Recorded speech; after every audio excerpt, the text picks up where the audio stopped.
Beberapa waktu lalu, PT Semoto Elektrik Indonesia merilis 2 sepeda motor listrik. Salah satunya ada di depan gue ini, yaitu TC. Sebenarnya ada 2 produk, ada TC reguler standar yang ada di depan gue dan TC Max yang menjadi varian tertinggi. Dan sekarang gue akan menguji si kendaraan ramah lingkungan ini. Bagaimana keseluruhan gue dan hasil pengujian gue bersama TC ini? Tonton terus videonya sampai habis.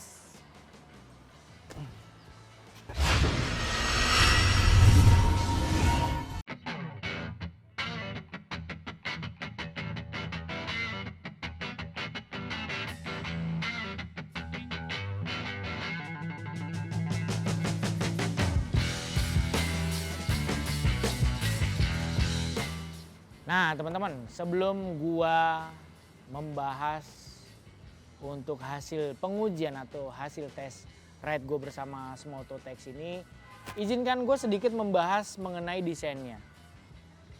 Boleh dibilang Semoto TC ini beda dari motor-motor listrik kebanyakan yang sudah dipasarkan di Indonesia.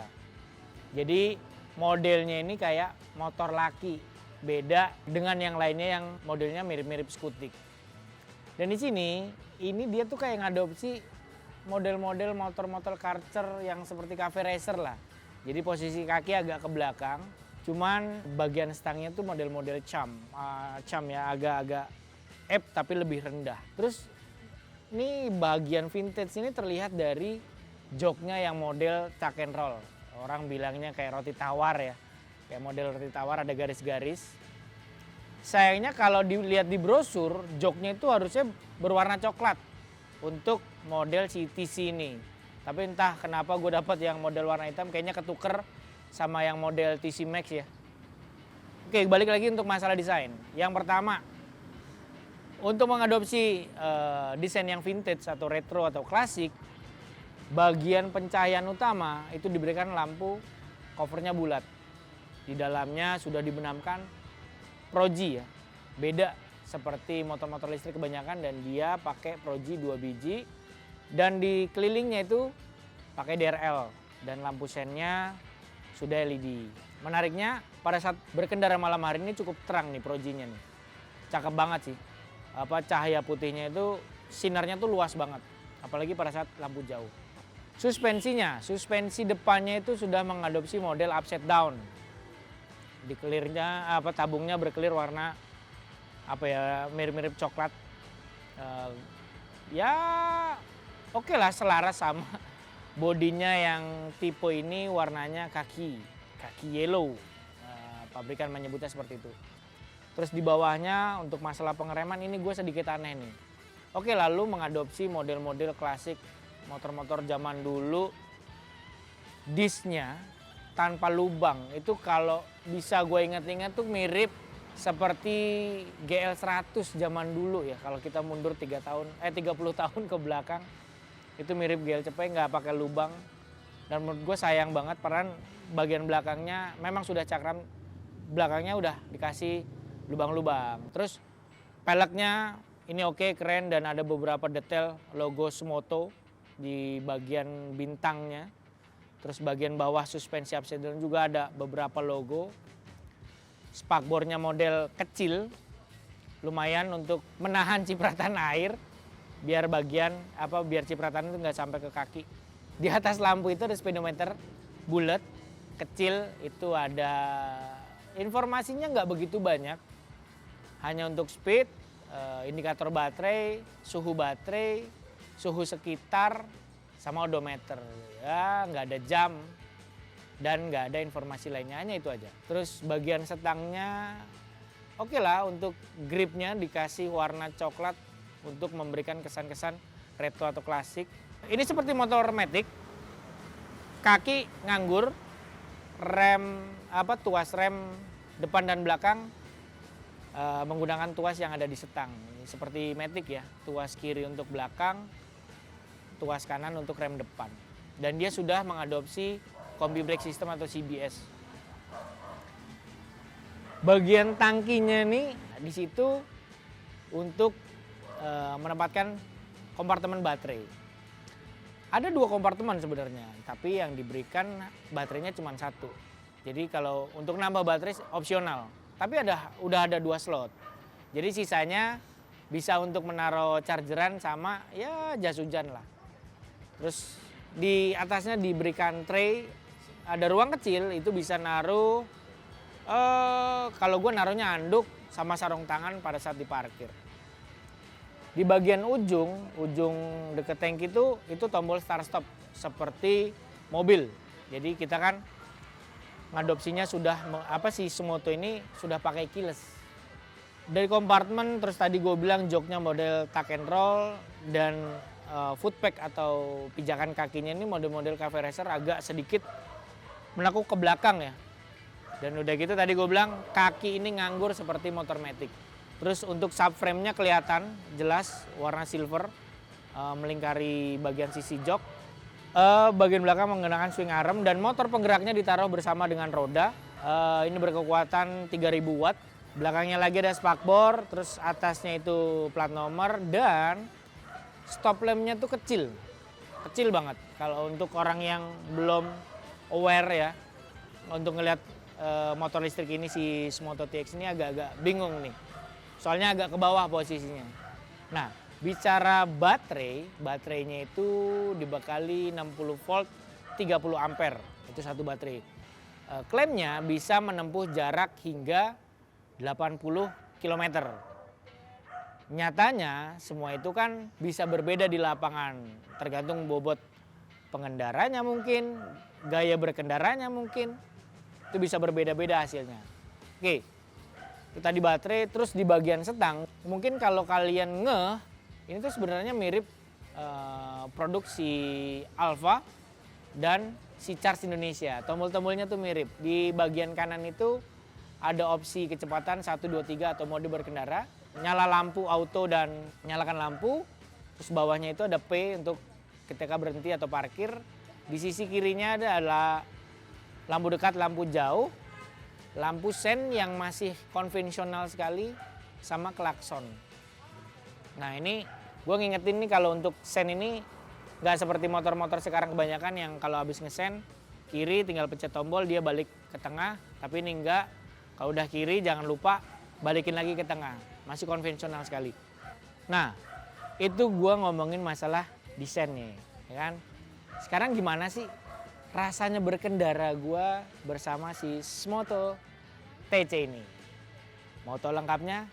Ini ulasan video gue bersama Smoto TC.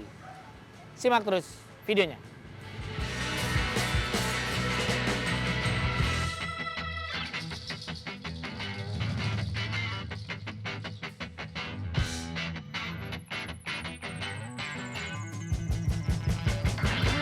Si Smoto TC ini yang gue pakai merupakan varian TC reguler atau varian standarnya ya. Nah, TC reguler yang ini warna khaki yellow. Oke. Karena tersedia ada 4 pilihan warna ya. Ini tadi baterai indikatornya menunjukkan 89% ya. Dari rumah tadi ke jalan raya itu sudah memakan 11% baterai. Jadi pada saat kamera on indikator baterai itu 89%. Impresi berkendara gue sih cukup menyenangkan ya. Akhirnya bisa nyoba motor listrik tapi bukan yang model skutik. Bisa dibilang nih modelnya mirip motor cowok. Selama yang gue rasain berkendara kemarin sampai hari ini, CTC ini sebenarnya nyaman-nyaman aja dengan dimensi yang tidak terlalu besar dan tidak terlalu kecil juga. Masih enak dikendalikan. Cuman sayangnya nih suspensi depan maupun belakang tuh karakternya keras. Jadi kalau lewat jalan kasar atau bumpy, wah ini shocknya seakan-akan ngelawan. Seakan-akan ngelawan gitu ya. Keras. Udah gitu joknya juga tidak terlalu tebal.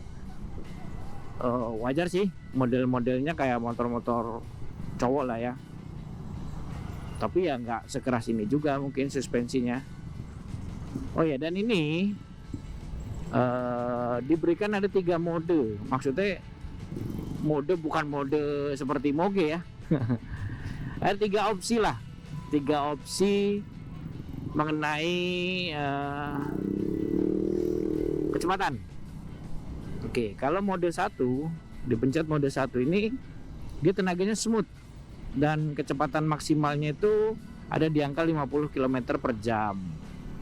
Dan yang kedua, opsi kedua itu kecepatannya 60 km per jam, dan yang opsi ketiga itu lebih tinggi lagi, yakni 70 km per jam. Oke ya, ini TC reguler ini hanya dibekali satu baterai, satu dayanya 60 volt 30 ampere, yang klaimnya bisa menempuh hingga 80 km. Oh ya, sebagai informasi, bobot rider ada di 70 kg. Pastinya 80 km itu berdasarkan klaim pabrikan tidak dapat jadi barometer ya, karena di lapangan kan berbeda, tergantung bobot rider, tergantung juga gaya berkendara, hasilnya pasti beda. Nah, sensasinya yang bikin beda itu ini tuh gaya, bukan posisi ridingnya seperti motor laki, tapi metode berkendaranya tuh kayak matic. Jadi gas, tinggal gas saja. Nah, tuas 2 ini kiri dan kanan itu seperti matic. Tuas kiri untuk rem belakang, tuas kanan untuk rem depan. Nah, jadi di bagian footpack atau footstep kaki ini nggak ngapa-ngapain, nganggur. Jadi memang disediakan cuman untuk sandaran kaki aja, nggak ada tuas seperti motor laki ya, yang di kanan rem, di kiri untuk masukin gigi. Tuh kan, para kenceng-kenceng ya motor konvensional. Bisa aja gua akan melaju lebih kencang, cuman di sini kan gua pengen baterainya irit ya, karena cukup memakan waktu untuk pengecasan. Bila ini 0, apa baterainya sampai habis, itu dicas untuk full itu membutuhkan waktu 6 jam. Nah, ini gue pakai opsi 2 ya. Jalanan sudah lumayan agak lengang dan gue harus menambah kecepatan. Ini di opsi kedua. Langsung pindah aja, dari 1 langsung kedua pindah, gak ada masalah. Jadi lu akan merasakan tiba-tiba ada daya dorong tambahan pada saat lu pindah nih dari opsi 1 ke opsi 2. Begitu pula kalau gua tambah ketiga nih, terus tuh beda lagi dorongannya, tambah lagi dia kecepatannya. Rem turunin aja ke 1 lagi, 2, terus ke 1, gitu. Ya masih di handling tuh, masih enak. Salip kiri, salip kanan, banting kiri, banting kanan, masih enak. Saat masuk tikungan, keluar tikungan juga masih asik, tidak ada kendala. Cuman pada saat ketemu jalan bumpy aja nih catatannya nih, keras. Ini tuh posisi kakinya itu agak sedikit mundur ke belakang, kayak ala-ala motor sport atau motor cafe racer. Nah, itu agak ke belakang. Ya kalau lama-kelamaan pasti capek lah ya, pegel juga. Namun untungnya stangnya bukan stang jepit, stangnya stang model Monkey Abs atau Abs bar atau Monkey bar. Tapi nggak terlalu tinggi, ya intinya standar lah. Di Smoto T sini fiturnya tidak banyak, bahkan gue kayak kok nggak ada sih gitu, ada yang kurang di Smoto TC ini. Sayangnya tidak ada port charger atau USB port untuk charger gawai ya, smartphone atau mau ngecas GoPro. Nah dia nggak ada nih. Sayang banget, motor udah keren, modern, futuristik ya kan, tanpa polusi, tapi nggak ada bawaan port charger. Dan sini ada lampu dekat, lampu jauh. Ini menggunakan Proji ya, lampu dekat, lampu jauh menggunakan Proji. Kemarin gue pakai malam hari itu terang banget, asli terang banget, kayak Proji aftermarket ya, terang, asli terang putihnya, dan sinarnya tuh luas. Apalagi lampu jauhnya langsung nyorot ke depan. Ini dimensinya yang tadi gue bilang dari awal, dimensinya nggak terlalu besar, masih cukup untuk ukuran tubuh orang Indonesia yang punya tinggi di bawah 170 ya. Ya 160, antara 160 sampai 170 masih bisa menggunakan motor ini karena pendek, nggak tinggi-tinggi banget, cukup lah.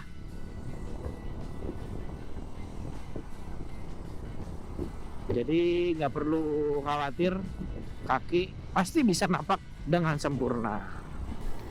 Ya, untuk impresi berkendara gue bersama si Smoto TC ini, TC atau TC ya nyebutnya, Smoto TC ini cukup menyenangkan ya. Yang tadi gue bilang, sensasinya tuh beda, tampaknya mirip-mirip motor laki ya, motor batang gitu, cuman metode pengendaliannya seperti motor matic, tinggal gas sama rem aja, jadi kaki nganggur. Terus untuk masalah handling juga enak lah, buat harian, buat jalan-jalan Sabtu atau Minggu pagi, enak banget.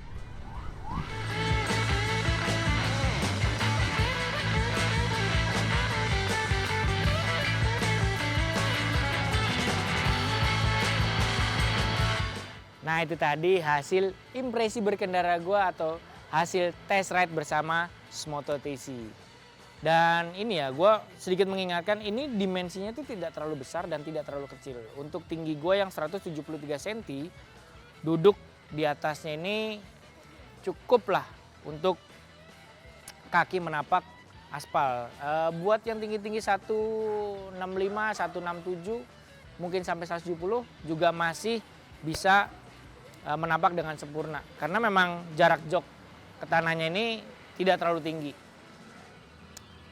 Ya intinya sebenarnya kalau setelah gua menguji ya, motor ini tuh belum pas dibilang untuk para pekerja atau karyawan yang jaraknya dari rumah ke kantor tuh terlalu jauh.